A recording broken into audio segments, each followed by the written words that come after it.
Welcome back to Hot Stove, top of the hour. We are presented by the General Insurance, and we have news as we say good morning once again to Joel Sherman on a trio of veteran players who came to agreements on short-term deals with employers. Yeah, just to quickly go through them, Eric Hosmer signed at the minimum wage, $720,000 to play with the Cubs. The Padres are still responsible for the 3 years at $28.28 million left on his deal. The Brewers signed their first major league free agent this offseason, in this very busy offseason. They inked Wade Miley to a one-year, $4.5 million contract. There's a $10 million mutual option in 2024. And the Diamondbacks have reached an agreement to reunite with Zach Davies on a one-year, $5 million contract. These are the kind of contracts at the back end of free agency all the major big guys have signed.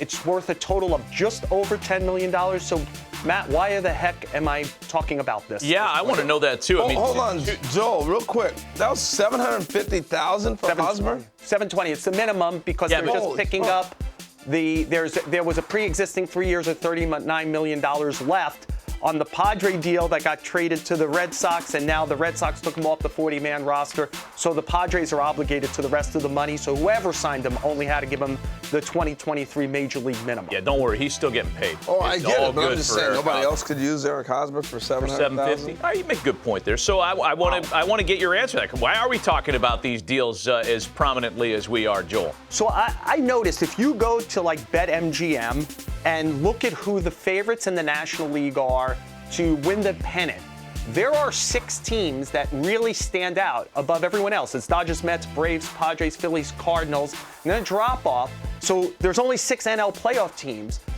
3 of the teams that come next there made moves yesterday. 3 of the next 5, the ones who I think have a shot to maybe break the party. So I figured let's use those signings to talk about the Cubs, the Brewers, and the Diamondbacks.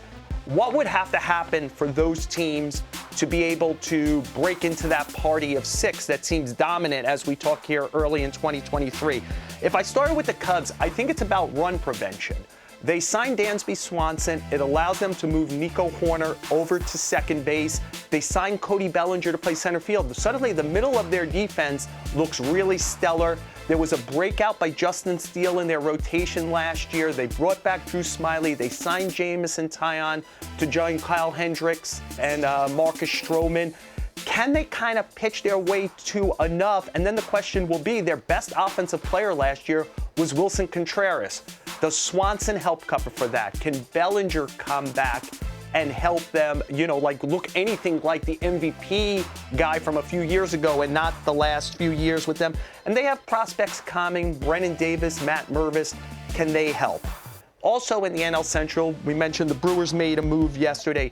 They've really done some stuff where they're doing what they usually do here. They try to thread the needle between contention and managing their payroll all the time.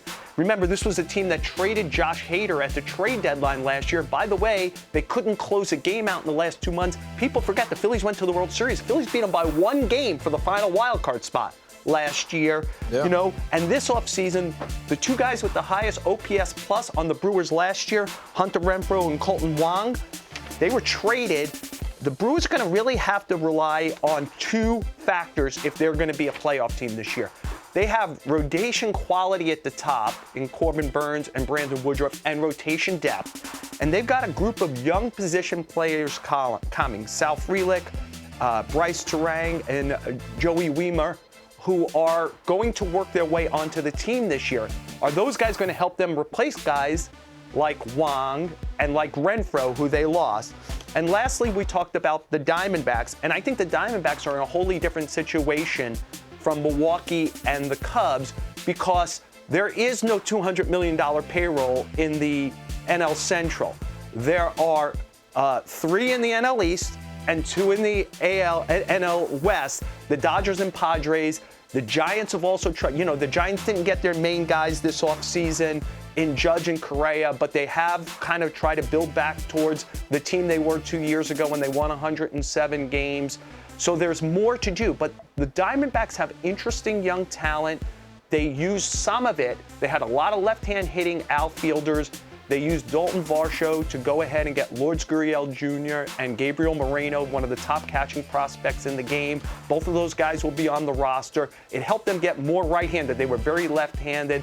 They also signed Kyle Lewis. They brought in Evan Longoria. Their free agent guys are all not a lot of money, one-year deals, so they'll either help them win or they'll see if they could trade them in July, guys like Longoria, Miguel Castro, and now Zach Davies, or they'll be done with it after the season. To me, how fast does a guy like Corbin Carroll come, and how fast do their starting pitching? They think they have starting pitching coming. We saw some of it last year.